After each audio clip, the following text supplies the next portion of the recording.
Good morning student. We are continuing our previous chapter share capital. इसके practicals हम कर रहे थे, इसी चैप्टर को आगे कंटिन्यू करते हैं। And today we are going to discuss the entries related to premium issue. अब हमने पार इशू पढ़ रखा है लास्ट क्लास में, उससे रिलेटेड क्वेश्चन सॉल्व किए। So now we have to discuss about the premium issue. अब अपन प्रीमियम इशू के बारे में पढ़ते हैं। तो पहले से आप थोड़ा सा अपने लास्ट वीडियो में वैसे देख रखा होगा, बट एक मैं शॉर्ट रिविजन दे देती हूँ that what is premium issue. So premium issue is a condition where face value of share is less but the issued price would be more. Means we can say that if a company has face value of its share rupees 10 but the company offer the share to the general public at the rate of rupees 15 each, then we can easily say that face value is less and issue price is more. Means now company is going to get some type of extra profit. Yes or no? 5 rupees would be their extra profit. ठीक है, तो that 5 rupees means the differencing amount between face value and issue price would be known as premium. Okay, तो उसको अपन क्या बोल देंगे? Premium. तो एक चीज़ तो आपको समझ में आ गई होगी that premium is a part of profit. Means I am not telling you that it's a operational profit और revenue profit, but it is a part of general reserve. It is a part of reserves and surpluses for the firm. ठीक है, ये पूरी company के लिए एक तरीके से प्रॉफिट का पार्ट होता है. सो अब आप थोड़ा सा लॉजिक लगाओ, थोड़ा सा जर्नल एंट्रीज पे फोकस करो, तो आपको पता होगा that profit would always be credited. Means nominal accounting का रूल क्या बोलता है? That profit should be credited and all losses and expenditure should be debited. Okay, तो एक चीज़ आपको इससे क्लियर हो जानी चाहिए दैट जब भी हम क्वेश्चन करेंगे और जब भी कोई प्रीमियम का अमाउंट आएगा तो it would always be credited. वो क्या होगा? हमेशा क्रेडिट ही होगा. Why it is to be credited? Because it is a part of profit. That's why we are crediting it. ये तो आपको रीज़न समझ में आ गया कि हमने क्रेडिट क्यों किया. एक चीज़ स्टूडेंट आपको ध्यान रखनी है कि मैं जो भी क्वेश्चन समझा रही हूँ उसके अंदर मैं आपको एक्सप्लेनेशन ये कर रही हूँ कि कोई चीज़ क्रेडिट होगी तो क्यों होगी, डेबिट होगी तो क्यों होगी, तो आपको ये पता होना चाहिए. अदरवाइज आप सिर्फ एंट्री अगर लर्न कर लेते हो तो भी आपके एग्जाम पॉइंट ऑफ व्यू के लिए थोड़ा सा ये हो जाता है कि हाँ हमें एंट्री लेने, बट आपको टेक्निकली उस चीज़ को समझना भी आना चाहिए. आपको समझ में आनी चाहिए वो चीज़ कि अगर हम किसी चीज़ को क्रेडिट कर रहे हैं तो क्यों कर रहे हैं, कोई चीज़ डेबिट हो रही है तो क्या रीज़न है. ठीक है, अकाउंट समझने का लॉजिक ही ये होता है कि कोई चीज़ क्यों ऐसे हो रही है. ठीक है, तो यही रीज़न था आपको ये बताने का. ठीक है, तो premium would always be credited. अब दूसरी चीज़ ध्यान में रखने वाली बात होती है कि प्रीमियम की एंट्री हम करेंगे किसके साथ. तो आपको पता है कि whenever we are going to start with general entry we have to pass two types of entry, और we can say we can distribute it in two parts. Means the entry would be related to bank और entry would be related to capital. ठीक है, there may be two condition या फिर two way of writing entries. First would be of bank entry and second would be of capital entry in case of application. है ना, याद आ गया होगा आपको कि एप्लीकेशन के केस में फर्स्ट एंट्री बैंक की होती है और सेकेंड एंट्री कैपिटल की होती है. बट एप्लीकेशन के अलावा जो भी कंडीशन होती है उसमें फर्स्ट एंट्री काय की बनाते हैं? कैपिटल की, और बाकी एंट्री काय की बनाते हैं? बैंक की. आपको ये चीज़ ध्यान होगी. तो हमेशा याद रखना कि जो प्रीमियम होता है वो हमेशा कैपिटल की एंट्री में आएगा. मतलब बैंक की एंट्री में हमको कुछ पास करने की ज़रूरत नहीं है. We have to write it in the form of या फिर with the entry of capital. हमको कैपिटल की एंट्री में लिखने की ज़रूरत पड़ती है. ठीक है, आपको ये समझ में आ गया. तो ये चीज़ हमारा क्रक्स था. अब अपन जर्नल एंट्री की तरफ देख लेते हैं कि जर्नल एंट्री कैसे पास होगी. तो हम इसके लिए क्वेश्चन ले लेते हैं. Question would be like that कि क्वेश्चन नंबर 8 है जीपीएच की बुक का, पेज नंबर 7.86. आप ये क्वेश्चन ओपन कर लेंगे. आई होप आपके पास बुक आ गई होगी. अगर नहीं आई है तो मैं जब वीडियो सेंड करूँगी तो उसके बाद मैं आपको होमवर्क क्वेश्चन की लिस्ट दूंगी, उसमें ये क्वेश्चन भी होगा, उस पेज पर ही कवर है. ठीक है, तो आप वहाँ से देख लीजिएगा. Yes, so you can see here the question number 8. The question is that, तो क्वेश्चन जो है वो आपको दिख रहा है कि A to Z company issue 10,000 equity share. मतलब हमको समझ में आ गया number of share are 10,000 of rupees 100 each. मतलब एक शेयर कितने रुपए का? 100 रुपीज़ का. मतलब ये समझ में आ गया कि 100 rupees would be the face value. अगर कंपनी 100 से ज़्यादा रुपये पे इशू कर रही है तो it would B premium issue. 100 से कम है तो डिस्काउंट इशू, और अगर सिर्फ 100 रुपीज़ है तो it would be your par issue. ठीक है, हम क्वेश्चन के साथ ही सारी कंडीशंस लेके जा रहे हैं. मतलब हम समझ रहे हैं कि क्या क्या कंडीशन हो सकती है. अब क्वेश्चन बोल रहा है that 100 rupees each at a premium of rupees 10 पर शेयर. मतलब आपका एक शेयर कितने रुपए का है? 100 रुपीज़ का, बट आप उसको काय पे इशू कर रहे हो? At a premium of rupees 10. मतलब आपको 10 रुपीज़ का क्या मिलने वाला है? प्रीमियम. मतलब अब सामने वाली पार्टी आपको कितने रुपए देगी? 100 तो देगी सही, प्लस साथ में 10 रुपीज़ और देगी, तो 110 रुपीज़ आपको रिसीव हो जाएंगे. All the amounts including premium were received with the application itself. अब जल्दी से बताओ कि एप्लीकेशन पे ही सारे पैसे मिल गए। अब ये लमसम है कि इंस्टॉलमेंट है? लमसम, वेरी गुड, ठीक है। So give journal entries, necessary general entries जो आपको लिखनी है सिक्योरिटी प्रीमियम वगैरह से रिलेटेड। तो अपन एंट्रीज पास करना स्टार्ट करते हैं। तो आप देख लो, थोड़ा सा कुछ अपन को लिखना पड़ता है, मतलब ये अपन सिर्फ अपने नॉलेज के लिए लिखते हैं सो दैट हमको क्वेश्चन में बार बार ना लिखना पड़े। So the number of shares are 10,000 share हम इशू कर रहे हैं at the rate of ₹100 each. कितने रुपए का शेयर है? 100 रुपीज़ का। बट सामने वाली पार्टी हमको कितने रुपए देगी? 10 रुपीज़ एक्स्ट्रा देगी, मीन्स 100 + 10। हमेशा इसी तरीके से लिखना, 100 would be your face value and ₹10 would be your premium amount, ठीक है। So ultimately we are going to receive ₹110 rupees हमको मिलने वाले हैं, ठीक है। तो अब अपन स्टार्ट करते हैं हमारा सोल्यूशन। तो सबसे पहले हम जर्नल एंट्रीज लिखते हैं। जल्दी से बताओ, ये लमसम का केस है, मतलब ट्रांजेक्शन कितने टाइम हो रहा है? 1 टाइम। तो हम एंट्री कितनी पास करने वाले हैं? We are going to write entries at 2 times, means we are going to pass 2 entries, ठीक है। तो फर्स्ट एंट्री जो होती है वो हमेशा काय की होती है? बैंक की। तो अब अपन हमारी एंट्री बना लेते हैं। एंट्री हो जाएगी हमारे पास बैंक अकाउंट डेबिट टू। अब इसने क्वेश्चन के अंदर हमको बोल रखा था इक्विटी शेयर है, तो हम इसके आगे क्या लिखेंगे? Equity share application and allotment account. Yes और नो? फर्स्ट एंट्री काय की होती है? बैंक की होती है। अब हम बात करते हैं, अब आप स्टूडेंट, तरीके दो होते हैं सॉल्व करने के। हैंड टू हैंड आप यहाँ सोल्यूशन करके अमाउंट लिख दो। दूसरा तरीका ये कि आप अपनी कन्वीनियंसी के लिए एंट्रीज पास कर दो, ठीक है। फर्स्ट एंट्री बैंक की हो गई, सेकेंड एंट्री काय की होगी? कैपिटल की। तो आपको पता है कैपिटल की एंट्री में कैपिटल हमेशा क्या होता है? क्रेडिट होता है।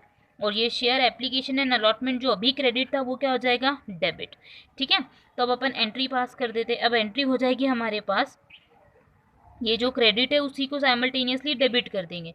तो एंट्री हो जाएगी हमारे पास equity share application and allotment account debit to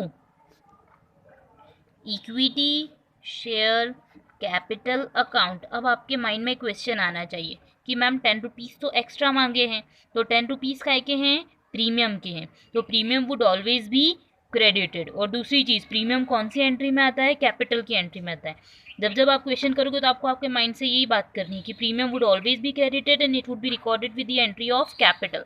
तो हम कैपिटल की एंट्री के साथ लिखेंगे, मतलब हम सेकेंड एंट्री के साथ लिखेंगे। तो अब हम क्रेडिट में लिख देते हैं टू, क्या बोलते हैं हम इसको?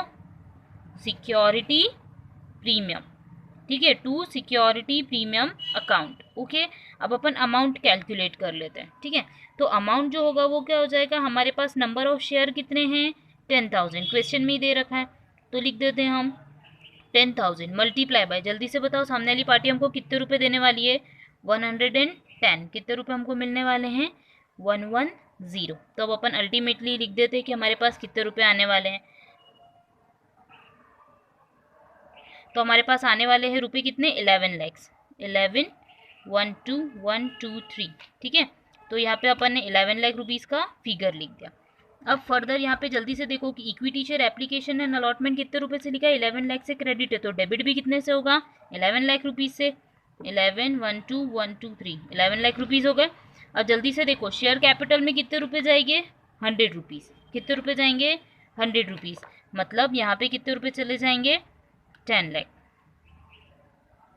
और अल्टीमेटली सिक्योरिटी प्रीमियम में कितने रुपए चले जाएंगे? 1 लाख रुपीज़, ओके। अब इसका नरेशन हो जाएगा being application and allotment money received, और इस क्वेश्चन का नरेशन हो जाएगा being amount transfer to capital account, ठीक है। समझ में आ गया? यही कॉन्सेप्ट आपको ध्यान रखना है। इसके बाद अपन करते हैं नेक्स्ट क्वेश्चन सॉल्व। स्टूडेंट अपन एक नया क्वेश्चन सॉल्व कर रहे हैं। नया क्वेश्चन जो है, मतलब इसी के बाद नेक्स्ट क्वेश्चन, क्वेश्चन नंबर 9 जो है वो हम सॉल्व कर रहे हैं। दैट सद्भावना company issued 50,000 shares of ₹20 each eight ₹22। मतलब हमने नंबर ऑफ शेयर कितने इशू करे? 50,000। एक शेयर कितने रुपए का था? 20 रुपीज़ का, means face value is ₹20 at ₹22, मतलब 20 रुपीज़ के शेयर को हम कितने रुपए पे दे रहे हैं? 22 पे। जल्दी से बताओ, फेस वैल्यू कम है, इशू प्राइस ज़्यादा, it means it is a condition of premium issue. तो 2 रुपीज़ का हमको क्या मिल गया? प्रीमियम मिल गया। The amount due on application was ₹6, मतलब एप्लीकेशन पे हमको कितने रुपए मिलते हैं? 6 रुपीज़। ऑन अलॉटमेंट ₹12, अलॉटमेंट पे मिलते हैं 12 रुपीज़ इंक्लूडिंग प्रीमियम। अब उसने बोल दिया 2 रुपये जो एक्स्ट्रा प्रीमियम के थे वो काय पे आ जाएंगे, अलॉटमेंट पे। Next, and ₹4 on first and final call, और फर्स्ट और फाइनल कॉल पे कितने रुपए हो जाते हैं, 4 रुपीज़। अब अपन को जर्नल एंट्रीज पास करनी है, ठीक है।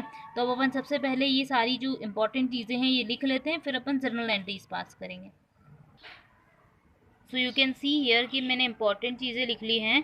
That number of shares are 50,000 at the rate of ₹22 rupees के अकॉर्डिंग हमको पैसे मिलने वाले हैं।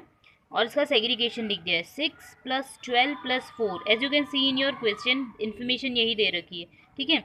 6 rupees is of application, 12 on allotment and ₹4 on first call. तो यू कैन सी हियर कि ₹12 का सेग्रीगेशन कर दिया, ये फॉर अपनी अपनी कन्वीनियंसी के लिए किया है मैंने कि आपको समझ में आ जाए। 12 रुपीज़ में से 10 रुपीज़ काय के हैं, कैपिटल के हैं, 2 रुपीज़ काय के हैं, प्रीमियम के। ये सिर्फ ध्यान रखना है, ठीक है। अब हम स्टार्ट करते हैं हमारा solution. So you can see here कि अब अपन सबसे पहले एंट्री पास करते हैं। तो सबसे पहले काय की एंट्री पास करेंगे, एप्लीकेशन की। तो एप्लीकेशन, अब देखो जल्दी से, अब आप माइंड में क्लियर करो। ये सबसे पहली बात ये बताओ क्वेश्चन में कि एंट्री कितनी पास होगी। तो अमाउंट कितने टाइम फॉल कर रहे हैं, 1 2 3। अमाउंट कितने टाइम कॉल हो रहा है, मतलब ट्रांजेक्शन कितने टाइम हो रहे हैं, 3 टाइम्स। तो 3 का मल्टीप्लाई काय में कर दो, 2 में। अल्टीमेटली हम एंट्री कितनी पास करने वाले हैं, 6 एंट्री। कितनी एंट्री पास करनी है इस क्वेश्चन में, 6 एंट्रीज, ठीक है। तो फर्स्ट एंट्री देखते हैं। सबसे पहले काय की होगी, एप्लीकेशन। एप्लीकेशन की कितनी एंट्री होगी, 2। अलॉटमेंट की कितनी, 2। और फर्स्ट कॉल की 2। तो एप्लीकेशन की तो आप सिंपल तरीके से बना सकते हो। एंट्री होगी bank account debit to share application account. अगर किसी को अभी भी नहीं समझ में आई है तो एंट्री लर्न कर लेना, it would be better for you, ठीक है। वरना प्रीवियस वीडियोस को एक बार आप गो थ्रू कर लेना। तो बैंक अकाउंट डेबिट जो होगा वो कितने रुपए से होगा, number of share 50,000 and ₹6 on application. 50,000 multiply by 6 would ultimately give you 3 lakh rupees, ठीक है। यहाँ पे 3 लाख रुपीज़ से हो गया। अब इसका नरेशन आप लिख सकते हैं। साइमल्टेनियसली शेयर एप्लीकेशन अकाउंट जो क्रेडिट था वो अब क्या हो जाएगा, debit. Share application account debit to share capital account कितने रुपए से हो गया, 3 लाख रुपीज़ से। इसमें तो कोई डाउट नहीं है। अब बात आती है अलॉटमेंट के केस में। तो जल्दी से बताओ अलॉटमेंट के केस पे क्या हो रहा है, प्रीमियम हो रहा है। तो प्रीमियम बोलते ही आपके माइंड में 2 चीज़ें क्लियर होनी चाहिए। प्रीमियम कौन सी एंट्री के साथ आता है, कैपिटल की एंट्री के साथ। दूसरी बात क्या, प्रीमियम हमेशा क्या होता है, it would always be credited, वो हमेशा क्रेडिट होगा, ठीक है। तो अपन एंट्री पास कर लेते हैं। अब करते हैं अलॉटमेंट की। तो अलॉटमेंट की एंट्री हो जाएगी। सबसे पहले अलॉटमेंट में फर्स्ट एंट्री काय की पास करते हैं, कैपिटल की, और सेकेंड एंट्री काय की पास करते हैं, बैंक की। तो लिख दीजिए share allotment account debit to share capital account to security premium, yes और नो। अब आप इतना सोचो कि ये सारी चीज़ें नहीं है, शेयर सिक्योरिटी प्रीमियम नहीं लिखा तो नॉर्मल कोर्स ऑफ एक्शन में ये एंट्री लिखते हैं, share allotment to share capital. Security premium आ गया तो क्रेडिट में क्या लिख दिया, टू सिक्योरिटी प्रीमियम। अब जल्दी से देखो अलॉटमेंट पे नंबर ऑफ शेयर कितने, 50,000। ये तो हमेशा कांस्टेंट रहता है 50,000। मल्टीप्लाई करो, अलॉटमेंट पे कितने रुपए मांग रहे हैं अपन, 12 रुपीज़। तो यहाँ पे कितने रुपए लिख दिए, 12 multiply by 50,000 would give you 6 lakh rupees. अब इसका पार्ट कर देते हैं। अब यहाँ पे इसीलिए मैंने लिखवाया था कि 10 + 2 लिखने का लॉजिक, ताकि आप यहाँ पे डायरेक्ट फिगर लिख दो। 10 rupees is of application, sorry capital, and 2 rupees is of premium, ठीक है। तो लिख देते हैं 50,000 multiply by 10 would give you 5 lakh rupees capital में चले गए, और 50,000 multiply by 2 would give you 10,000 rupees कहाँ पे चले गए अपने पास, सिक्योरिटी प्रीमियम में। समझ में आ गया, 1 लाख रुपीज़ सिक्योरिटी प्रीमियम में चले गए। नेक्स्ट एंट्री जो है वो अपन बैंक की पास करते हैं। तो बैंक की एंट्री पास करते टाइम कुछ नहीं सोचना है, सिंपल करो, bank account debit to share allotment account. अब देखो सारे पेमेंट हो गया था, तो बैंक यहाँ पे डेबिट कितने से होगा, जितने से अलॉटमेंट क्रेडिट होगा। तो अलॉटमेंट देखो कितने रुपए का है, 6 लाख रुपीज़, मतलब सारे के सारे कितने रुपए मिल गए हमको, 6 लाख रुपीज़, ठीक है। अब अपन बना लेते हैं फर्स्ट कॉल की एंट्री। तो फर्स्ट कॉल की एंट्री में सबसे पहले फर्स्ट कॉल की एंट्री काय की होगी, पहले कैपिटल की। तो एंट्री बनाते हैं share first call account debit to share capital account, ठीक है। और नेक्स्ट एंट्री हो जाएगी हमारे पास bank account debit to share first call account, ठीक है। अमाउंट सीधा आप लिख देंगे 50,000 मल्टीप्लाई बाय 4, मतलब 5 2 ज़ा 4, मतलब कितने हो जाएंगे, 2 लाख रुपीज़, ठीक है। फर्स्ट कॉल कितने रुपए से आ जाएगा हमारे पास, 2 लाख रुपीज़ से, ठीक है, इंटरनल कैलकुलेशन आप इतने समझदार हो गए हैं कि कर सकते हैं अब, है ना, समझ में आ गया होगा आपको शायद। ओके, तो ये चीज़ ध्यान रखना। अब जैसे इस क्वेश्चन में बोला था अलॉटमेंट पे प्रीमियम था, तो अपन ने अलॉटमेंट की एंट्री के साथ प्रीमियम लिखा, है ना। अगर क्वेश्चन चेंज करके बोल देता फर्स्ट कॉल के साथ प्रीमियम है, तो हम किसके साथ लिख देते, फर्स्ट कॉल के साथ। फिर वापस वही ध्यान रखते क्या कि प्रीमियम कौन सी एंट्री के साथ आता, कैपिटल, और क्या होता, क्रेडिट। अगर एप्लीकेशन के साथ बोलता तो हम एप्लीकेशन के साथ लिख देते, जिसके भी साथ बोलता है हम उसके साथ लिख देते, बट अनलेस मेंशन अदरवाइज हमेशा अलॉटमेंट के साथ ही प्रीमियम होता है। ठीक है, ये क्वेश्चन हो गया। अब अपन नेक्स्ट कंटेंट पढ़ेंगे। Thank you.